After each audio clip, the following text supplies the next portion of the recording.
l'Angleterre. Autrefois assujettie par les conquérants romains, cette minuscule nation insulaire est devenue l'un des empires les plus vastes et les plus puissants de l'histoire, s'étendant à travers le monde entier, sur tous les continents. Sa superficie était inimaginable. Technologie, innovation et ambition sont les outils qui ont bâti cet immense domaine et donné naissance à la formidable Royal Navy, maîtresse incontestée des océans du globe. La Royal Navy est le Microsoft de la mondialisation des 18e et 19e siècles. Elle est partout. Les impressionnants symboles de l'hégémonie britannique provoquent encore l'admiration et le respect aujourd'hui.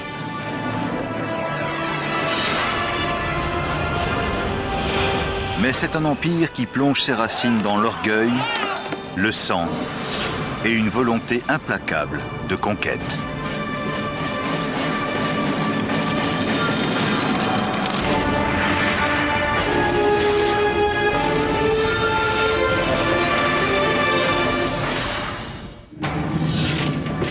« 410 après Jésus-Christ, l'empire le plus puissant du monde est attaqué. Aux confins des îles britanniques, les légions romaines jadis redoutables se retirent vers la côte. Elles laissent dans leur sillage un vide militaire et politique. Pour la première fois en 400 ans, la fragile nation insulaire est livrée à elle-même. C'est la fin d'un empire et la naissance d'un autre.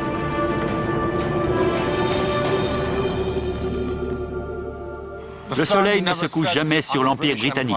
J'ai entendu ces mots toute ma vie, même si je n'ai jamais vécu en Angleterre et que l'Empire a disparu depuis longtemps. Bonjour, je m'appelle Peter Weller. À son apogée, l'Empire britannique couvrait près d'un quart de la planète, 36,6 millions de kilomètres carrés. Imaginez, c'est stupéfiant. Mais comment une île perdue au milieu de l'Atlantique Nord est-elle devenue une puissance aussi écrasante ? Au début du 5e siècle, les habitants, qui sont alors citoyens romains, fuient devant les attaques répétées des Vikings, des Jutes, des Angles et des Saxons. Certains de ces peuples de maraudeurs et de pilleurs décident de rester. Peut-être apprécient-ils le climat tempéré. Quelques siècles plus tard, un embryon d'identité angle ou anglaise s'est développé. Mais à la mort du dernier vrai roi saxon, Édouard le Confesseur, un autre peuple entre en scène. Les Normands, descendants des Vikings pour la plupart et vivant au nord de la France. À la bataille de Hastings, en 1066, les Normands, vainqueurs, placent l'Angleterre sous le joug d'un certain Guillaume, mieux connu sous le nom de Guillaume le Conquérant.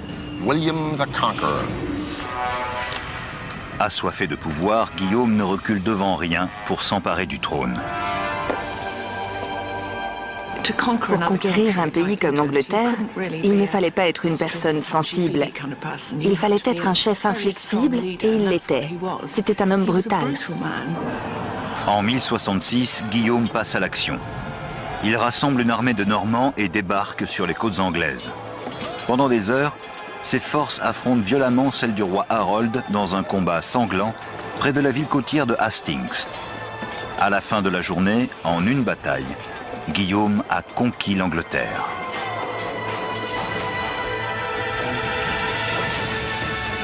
Il va emprunter de nombreuses idées aux Romains et lancer une série de grands projets architecturaux qui vont transformer le paysage anglais. Il s'impose en Angleterre et construit des châteaux dans tout le pays. Aujourd'hui, nous les trouvons laids. Un château normand n'est pas joli. Il était grand, il surplombait la ville et il était là pour rappeler qui était le maître. Le plus grand qu'il ait construit est la Tour de Londres.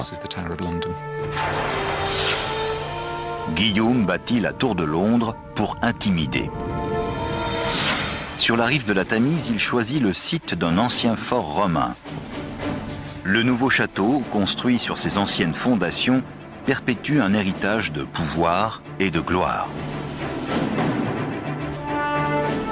L'ensemble comprend un rempart défensif entourant une tour imposante d'une hauteur de 27 mètres. C'est la plus grande forteresse d'Angleterre. Elle est faite pour effrayer, pour dire « ce pays m'appartient, je n'en bouge pas, j'y reste, personne ne se débarrassera de moi ». Bien entendu, ce sont les gens du peuple qui l'ont construite. Et c'était une manière efficace d'exploiter une main-d'œuvre asservie. Sur les anciennes fortifications, les ouvriers érigent d'abord le mur d'enceinte du complexe. Au nord et à l'ouest, où il n'y a pas de vestiges romains, ils creusent des fossés et y fichent de gros pieux qui forment une barricade. Puis ils entament la construction de la puissante tour. Depuis 700 ans, l'Angleterre se contente de simples bâtiments en bois. Guillaume et les Normands réintroduisent l'excellence des techniques romaines. Comme les Romains, Guillaume construit son château en pierre. Il n'a pas confiance dans la qualité des matériaux locaux et importe donc de la pierre de Caen de couleur crème. Pour soutenir la structure, ses architectes y intègrent des arcs et des voûtes romanes.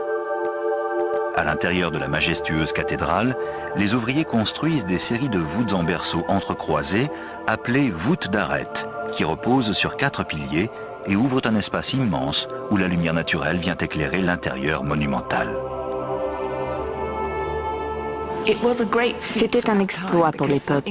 Les Anglais avaient l'habitude de construire en bois et il a dû leur sembler miraculeux de voir s'élever cette énorme structure. Elle était imprenable.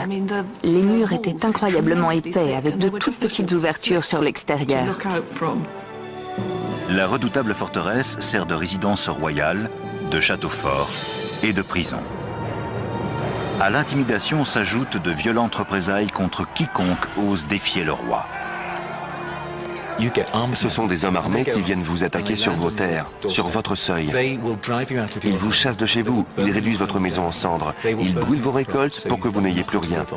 Et il y a beaucoup de morts. En 1087, alors que les travaux de la tour sont presque achevés, Guillaume meurt, mettant fin à 21 ans d'un règne agité. La tour de Londres symbolisera son ambition et sa tyrannie pour les siècles à venir. Les rois normands qui succèdent à Guillaume poursuivent son œuvre. Mais il faudra attendre plus de 400 ans pour que naisse le mythe sanglant de la tour. Et le roi qui lui fera cette réputation n'est pas normand, c'est un Tudor, une lignée anglaise. C'est l'un des souverains les plus brutaux et les plus voraces de l'histoire d'Angleterre. Il s'appelle Henri VIII. Ses appétits sont légendaires. Il est avide de nourriture, de femmes, de pouvoir. Et il veut un fils qui héritera du trône. La meilleure façon d'accomplir son devoir et sa destinée de roi est d'engendrer une lignée d'héritiers mâles en bonne santé. Regardez les portraits des hommes de la famille Tudor. Ils se tiennent les jambes écartées, les mains sur les hanches, et ces énormes braguettes ne sont pas là par hasard. Elles disent « Je suis viril, je suis un bon géniteur.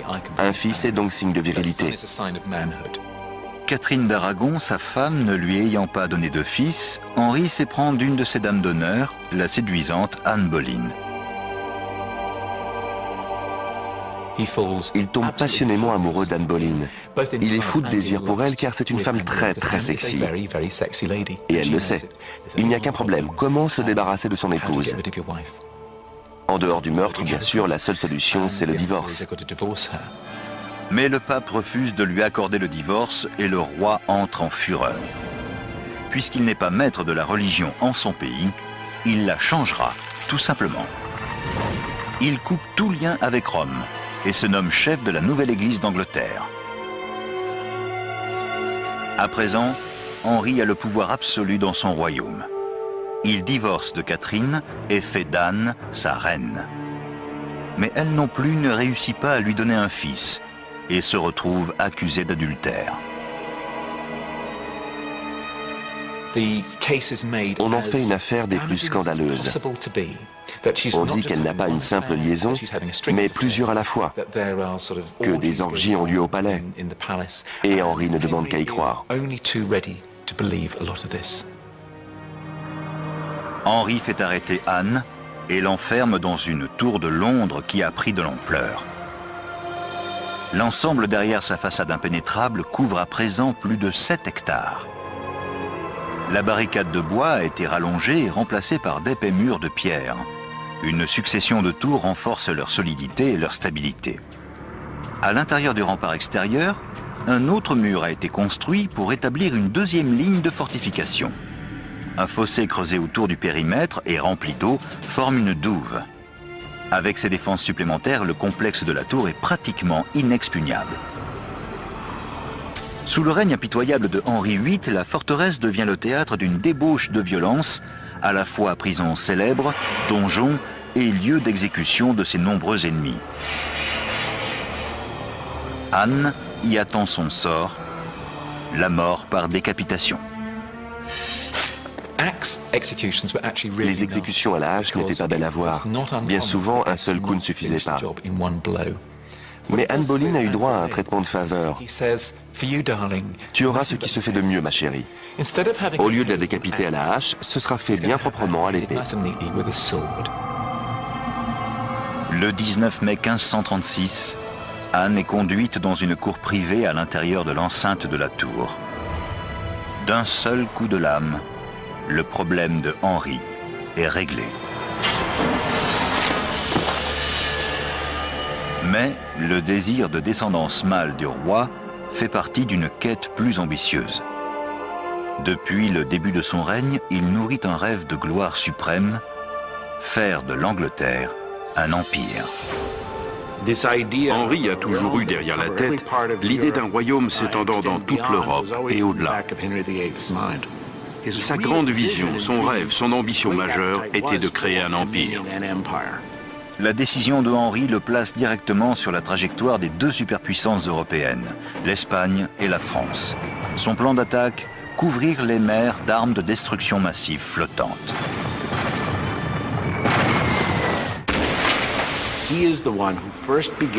Il est le premier à avoir équipé les bateaux de canons lourds. Ces énormes canons de siège capables d'éventrer un navire. Certains pesaient presque une tonne et permettaient de pilonner l'ennemi jusqu'à ce qu'il se rende. Pour ces gros canons, il faut de gros bâtiments.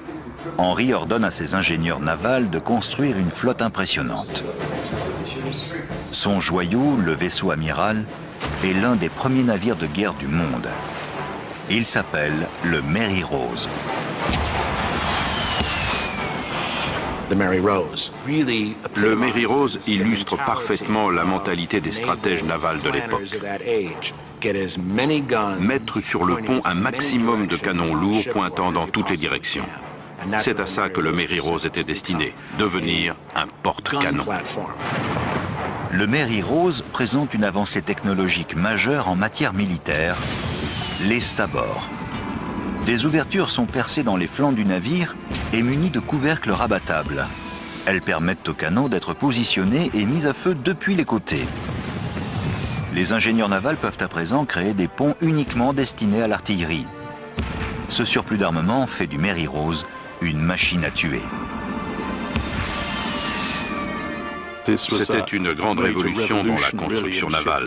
Le Mary Rose en représente le tout début. Au milieu du XVIe siècle, l'Angleterre a entamé sa marche irrésistible vers la domination navale. Mais Henri se heurte à un problème. Le coût faramineux de l'armement des vaisseaux avec des canons en bronze vide le trésor royal. Il doit trouver d'autres moyens de fabriquer l'artillerie lourde dont ont besoin ses armées et sa marine pour être efficaces, mais à un moindre prix. Le canon en fonte est la solution. Il revient à moins d'un cinquième d'un canon en bronze. Jusqu'alors, il n'a jamais été possible de couler un canon en fonte. Mais Henri sait comment s'y prendre. Il se tourne vers la grande région de l'industrie du fer, le Weald, et confie une mission à ses ingénieurs. La difficulté pour couler une grosse pièce comme un canon, c'est qu'il faut déjà faire fondre le fer à très haute température. Il n'y a qu'un moyen d'obtenir de telles températures, et c'est une merveille technologique pour l'époque, le haut fourneau.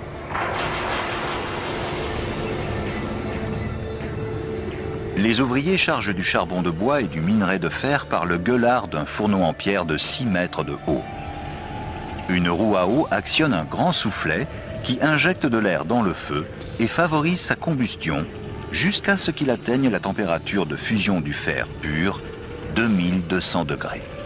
En ouvrant un robinet à la base du fourneau, un flot de fer en fusion se déverse par le canal de coulée et va remplir un moule à canon profondément enfoui dans la terre. C'était une énorme entreprise et la pression était grande. Il y avait les charbonniers qui fabriquaient le charbon de bois aux alentours du haut fourneau. Il y avait les ouvriers qui creusaient des puits pour extraire le minerai de fer. Les équipes qui transportaient des charretées de minerai et de charbon de bois. Pendant quelques siècles, les canons coulés dans le Weald feront l'envie et la terreur de tous les souverains européens.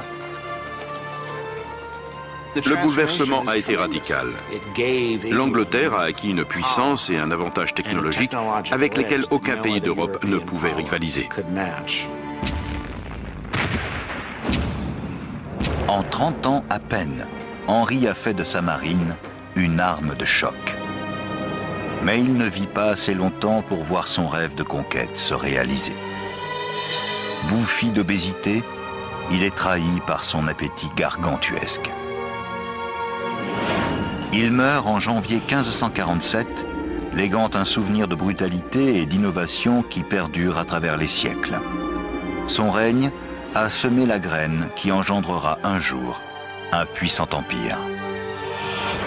Henri a établi de solides fondations en construisant sa flotte et en développant le concept d'une présence impériale anglaise dans le monde.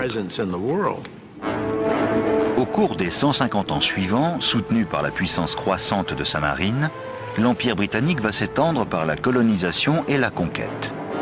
Au milieu du XVIIIe siècle, l'Angleterre contrôle une partie des Indes, de l'Afrique et des Antilles, et presque toute l'Amérique du Nord. Mais l'Empire naissant est gravement menacé sur deux fronts. Et le roi qui doit le défendre, George III, est en proie à ses propres démons. On dit qu'il était fou. En fait, il était atteint d'une maladie génétique qui touchait son cerveau. George subit sa première attaque de démence en 1788. 7 ans auparavant, il a reçu un soufflet magistral. Un petit territoire à des milliers de kilomètres a vaincu la puissante armée anglaise dans une guerre d'indépendance. On l'appelle l'Amérique. Quand les troupes britanniques quittent la ville de York, quand elles se rendent, elles entonnent cet air. Le monde tourne à l'envers. Et c'était le cas. Le monde avait basculé. Il était devenu fou puisque les rebelles gagnaient. Durant la décennie suivante, l'univers de George s'écroule lentement sur lui. Et en 1804, une autre menace pousse le roi et son empire au bord de l'abîme. Napoléon Bonaparte. Au début du XIXe siècle, l'ogre français est en pleine conquête de l'Europe. Seule l'Angleterre le sépare encore de la domination totale. Il était aussi dangereux que les nazis pendant la Deuxième Guerre mondiale. Il rassemblait des forces pour un débarquement en Grande-Bretagne. La marine royale est devenue une force redoutable.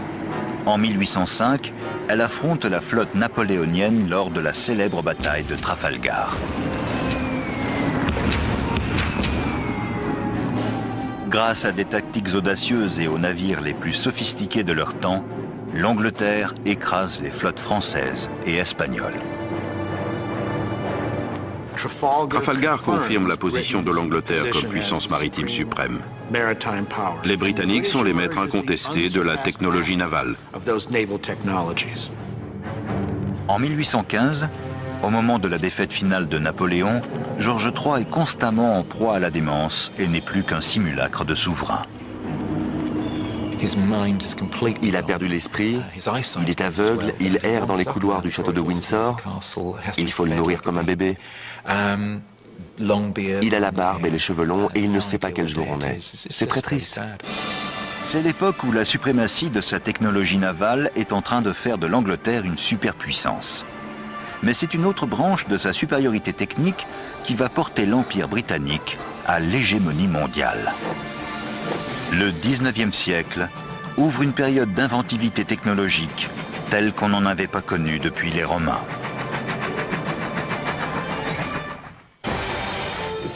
On peut difficilement imaginer une autre période de l'histoire qui ait connu une telle créativité au niveau technologique, une telle volonté d'expérimenter les possibilités de la mécanique, de la technique, de l'architecture. Dans le passé, les empires se bâtissaient à main nue. Les Britanniques vont régner sur leur territoire par la machine. Les innovations telles que la fonte et la conversion des navires de guerre en engins balistiques offensifs armés de canons ont transformé la marine britannique, qui à son tour a fait de l'Angleterre un empire. Et cet empire militaire et commercial qui s'étend de l'Europe à l'Asie et des Amériques à l'Afrique domine les mers. Mais qu'en est-il des terres? Car au début des années 1800, la Grande-Bretagne explose de productivité mais manque de moyens de distribution terrestre. En 1782, James Watt a mis au point un moteur à vapeur. Mais il faut attendre 40 ans pour que George Stephenson et son fils Robert lui ajoutent un foyer, une chaudière, des pistons et une invention remarquable, la cheminée, qui propulse une locomotive nommée la fusée à la vitesse effarante de 40 km à l'heure. Le transport commercial terrestre connaît une mutation radicale avec la naissance du chemin de fer.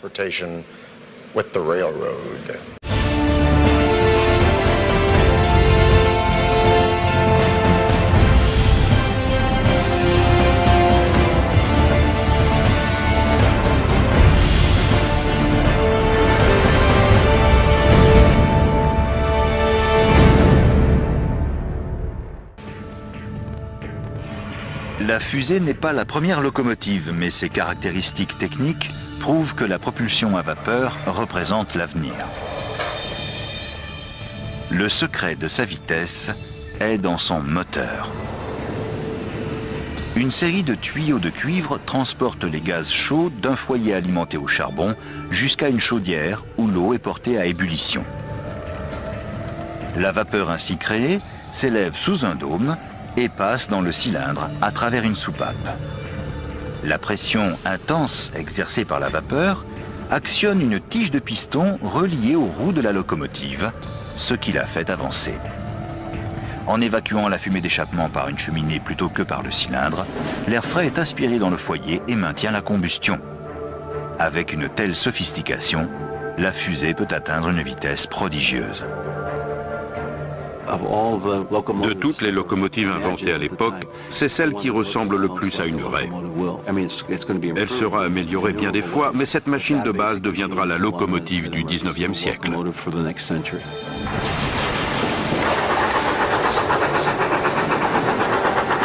En Grande-Bretagne, on se bouscule pour construire des voies ferrées. Et en 1833, un brillant ingénieur se fait un nom dès son entrée dans la partie. Son nom, Isambard Kingdom Brunel. Brunel avait le sens du spectacle. Il était élégant, il avait une femme superbe, c'était une célébrité et il savait en jouer à fond. C'était aussi un bourreau de travail. Il avait beaucoup de mal à déléguer. Brunel a une vision audacieuse pour son chemin de fer. Son projet est le plus ambitieux de tous, un immense réseau de voies ferrées sillonnant toute l'Angleterre. Il le nomme le Great Western Railway et veut en faire la ligne la plus rapide du monde. Il voulait que la voie soit très légèrement inclinée pour que les trains puissent rouler d'autant plus vite. Et pour aller plus vite, il vaut mieux traverser les montagnes que les grimper. C'est alors qu'il a l'idée de ce qui sera son chef-d'œuvre technique, le box-tunnel. Il a fallu le creuser dans le roc pour la plus grande partie. Et il faisait près de 3 km de long, ce qui était extraordinaire pour l'époque. Ce n'est pas rien, même selon les critères actuels. Brunel rassemble des centaines d'ouvriers irlandais, les navvies, pour creuser son tunnel. On commence par pratiquer une série de cheminées du haut de la colline en faisant sauter la roche à l'explosif. Puis on y descend les navvies dans des nacelles pour déblayer les débris avec des outils rudimentaires. Au sommet de la colline, des chevaux entraînent des treuils qui hissent la charge.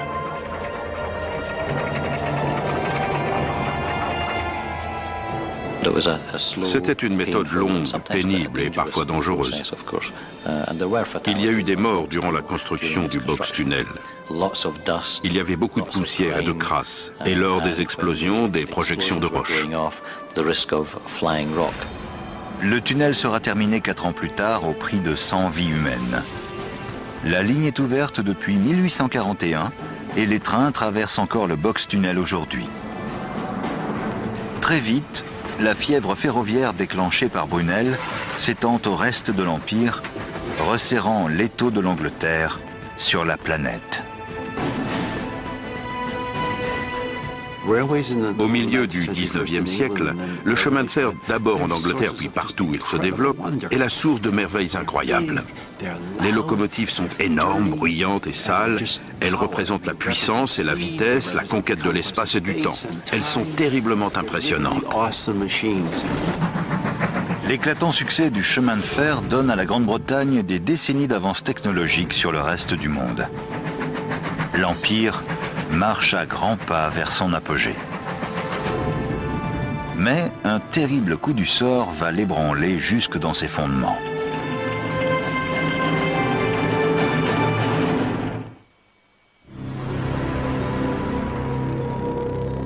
Octobre 1834.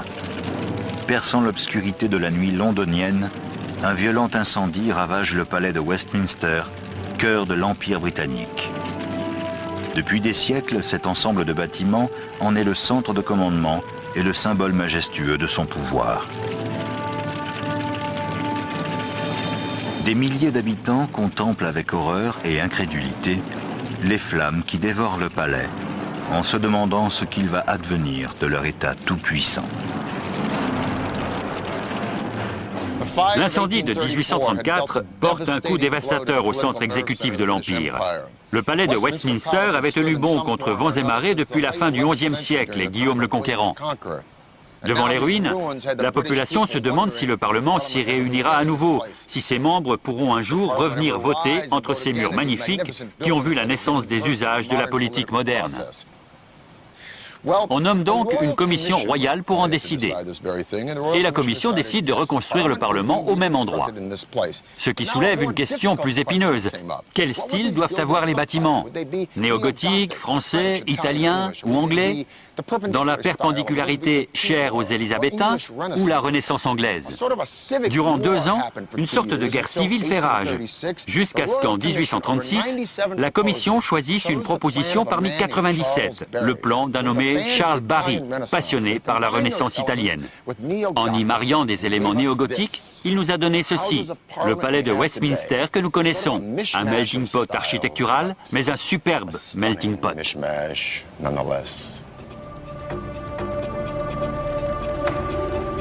Des ruines de l'ancien Parlement, les architectes font surgir un bâtiment gouvernemental de proportions gigantesques. 2 fois la taille du Capitole de Washington. Construit dans une pierre calcaire de couleur sable appelée sandstone, le palais s'étend sur une superficie de 3 hectares et ses tours s'élèvent à plus de 96 mètres au-dessus du sol. Il est décidé que l'une de ces imposantes structures servira de tour d'horloge. Il s'agit bien sûr de Big Ben. La mesure du temps est bien plus précise au XIXe siècle. Et le temps est important. Le temps, c'est de l'argent. Il s'opère comme une révolution autour de la notion de temps. Il est donc logique qu'il y ait une horloge sur une construction aussi récente. Lorsque l'astronome royal George Airy fait connaître son cahier des charges, les gens sont assommés. Ce sera l'horloge la plus sophistiquée du monde.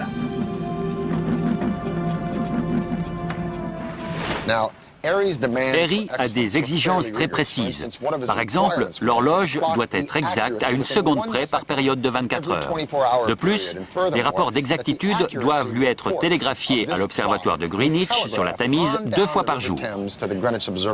On n'est pas au XXIe siècle, ère de l'information. Pour un fabricant de montres numériques, ce n'est pas la mer à boire. Mais pour un horloger du XIXe siècle, faire une horloge aussi énorme, dans une tour aussi immense, Avec un mécanisme aussi lourd, des aiguilles aussi pesantes, une telle précision et une telle exactitude, une exposition à la pluie, au vent et aux éléments, seconde après seconde, jour après jour, année après année, c'est absolument inimaginable. C'est comme aller sur la Lune. Le Parlement, à bon droit, demande donc à Harry s'il peut proposer un projet un peu plus raisonnable et un peu moins cher. Mais celui-ci reste inflexible. C'est ainsi que l'horloge que nous appelons aujourd'hui Big Ben, qui est en fait le nom de la cloche, est devenue l'étalon mondial de la précision horaire. Fait étonnant, c'est un amateur, Edmund Beckett Denison, qui invente le système d'échappement, assurant à la célèbre horloge son extrême précision, alors que les spécialistes ont échoué. Comme toutes les horloges de son temps, elle est mue par des poids, des roues et un pendule. Mais la conception de Big Ben comprend un tout nouveau dispositif qui protège le pendule des éléments extérieurs. Deux bras métalliques contrôlent une roue à 3 rayons.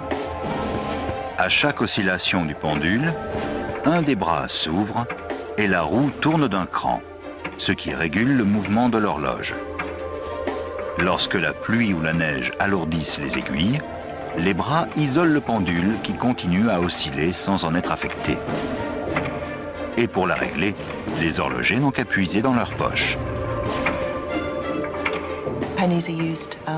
On utilise des pièces de monnaie pour ajuster la précision. Une pièce d'un penny posée sur le pendule ou retirée fait gagner ou perdre à l'horloge 2/5 de seconde par 24 heures. Grâce à cette méthode simple mais géniale, l'horloge est reconnue dans le monde entier comme une merveille de technologie de précision. La tour de l'horloge, dominant le Parlement, centre de l'Empire, a une importance symbolique majeure. C'est comme si le temps lui-même était gouverné par les Britanniques. En plus de l'horloge, une série de cloches marque le passage du temps, dont une très grosse au milieu, qui sonne l'heure. C'est un maître fondeur nommé George Mears qui coule la cloche géante en suivant les instructions précises de Denison. À sa sortie de l'atelier, Big Ben pèse un poids hallucinant, 13 tonnes. Une foule immense s'agglutine dans les rues pour applaudir le mastodonte lors de son transport à la tour de l'horloge, achevé en 1858. Depuis, Londres vit à l'heure de son tintement caractéristique. Londres s'est énormément agrandie. C'était la première conurbation du monde, et en tant que telle, elle se devait de posséder ses symboles. Le plus emblématique étant le Parlement, les 2 chambres et Big Ben, qui incarnait la force et le pouvoir de l'Empire britannique. Au milieu du 19e siècle, la Grande-Bretagne est le modèle de la réussite technique. Mais durant le règne d'une jeune femme naïve, Londres va être frappée par la crise et poussée au bord du gouffre.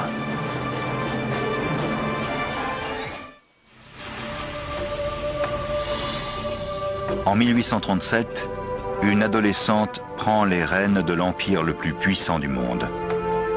Son accession au trône provoque un bouleversement en Grande-Bretagne. Ses sujets et son gouvernement la jugent gâtée, impétueuse et mal préparée à régner. C'est la reine Victoria.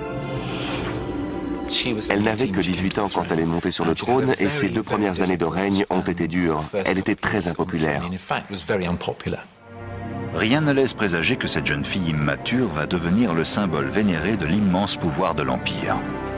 Sa métamorphose commence après son mariage avec son cousin Albert en 1840.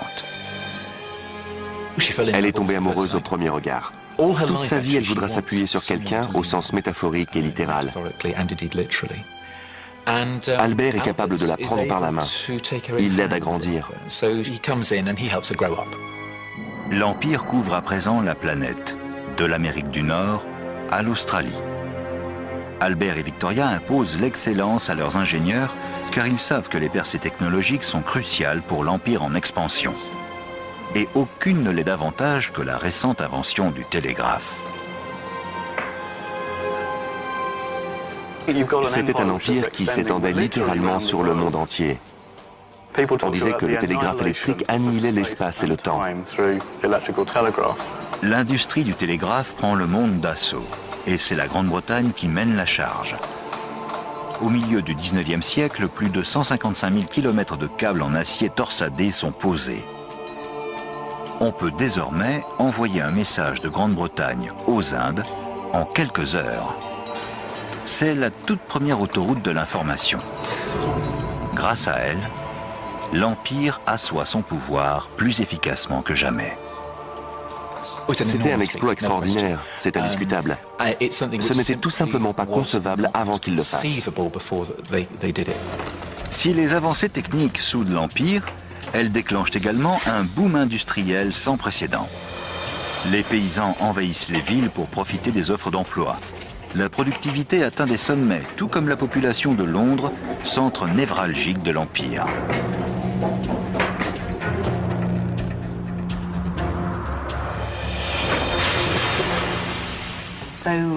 Alors qu'il y avait 1 million d'habitants au début du 19e siècle, en 1850 il y en avait déjà 2, et Londres n'était pas conçu pour en accueillir autant.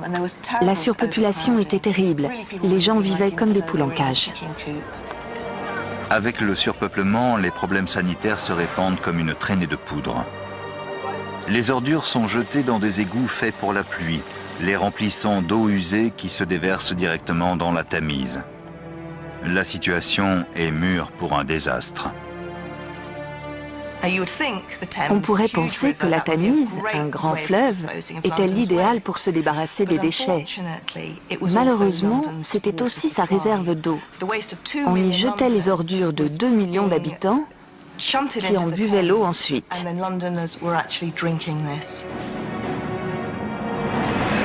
1848. La catastrophe s'abat sur Londres.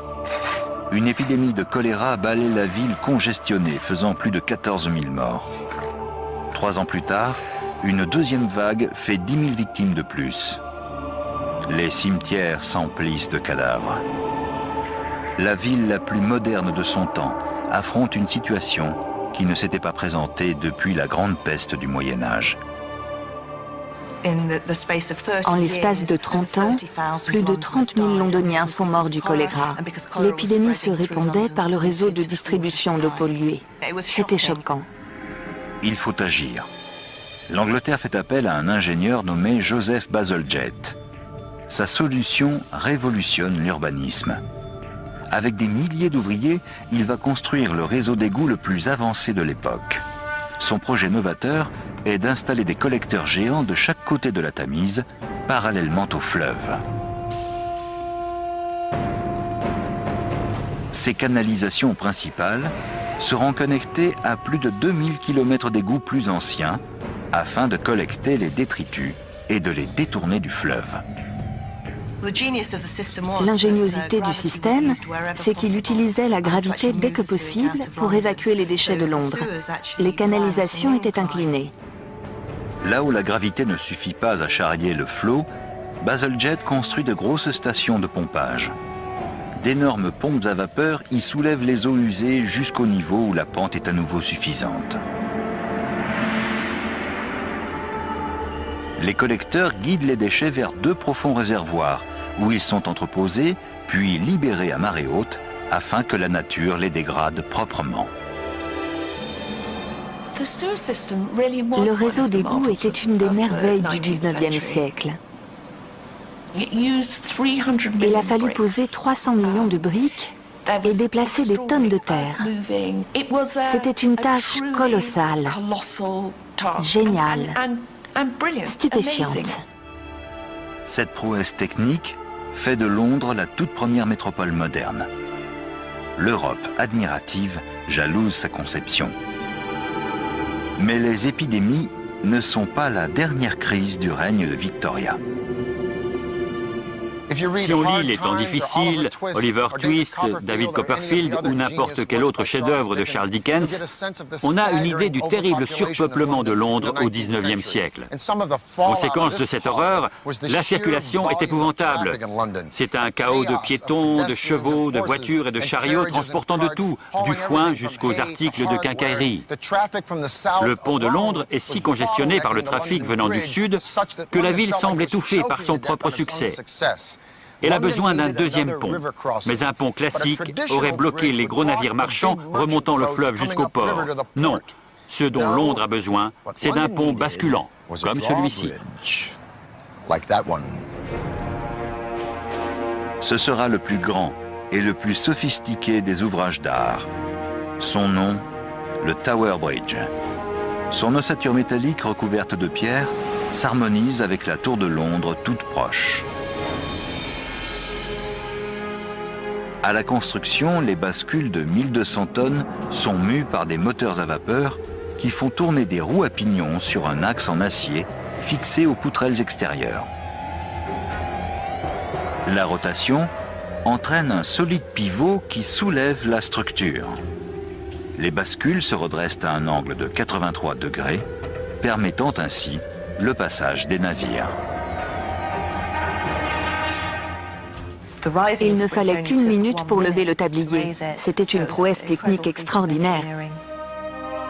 La construction du Tower Bridge demandera plus de 400 ouvriers et 8 années de travaux. Aujourd'hui, c'est un des ponts les plus célèbres et les plus reconnaissables du monde.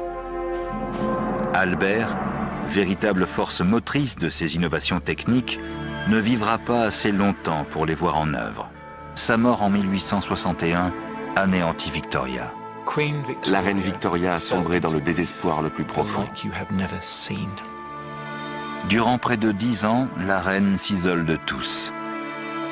Mais lorsqu'elle finit par reprendre sa vie publique, elle est plus forte et plus puissante que jamais.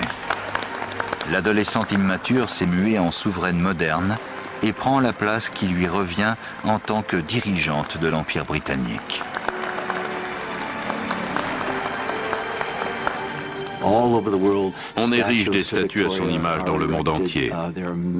Il y a de grandes célébrations partout et bien souvent, les peuples colonisés se joignent aux réjouissances. Elle est la mère affectueuse. Victoria est devenue le symbole de la splendeur et de la puissance de l'Empire. Son règne marque l'apogée du pouvoir britannique dans le monde. Les Anglais ont des possessions sur tous les continents et gouvernent plus de 400 millions d'hommes et de femmes. Aucun autre pays ne peut rivaliser avec leur immense pouvoir. Ils ont créé le plus vaste empire que le monde ait porté.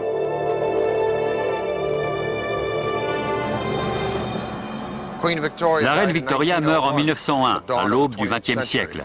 Elle a dirigé le royaume le plus grand, le plus optimiste, le plus confiant et le plus innovant de l'histoire. L'Empire a catapulté l'humanité dans l'ère moderne. Avec la production en série et la rapidité des transports et des communications, le monde a été totalement bouleversé. Tous les pays de la planète ont bénéficié d'une manière ou d'une autre de l'ambition et de l'imagination britannique.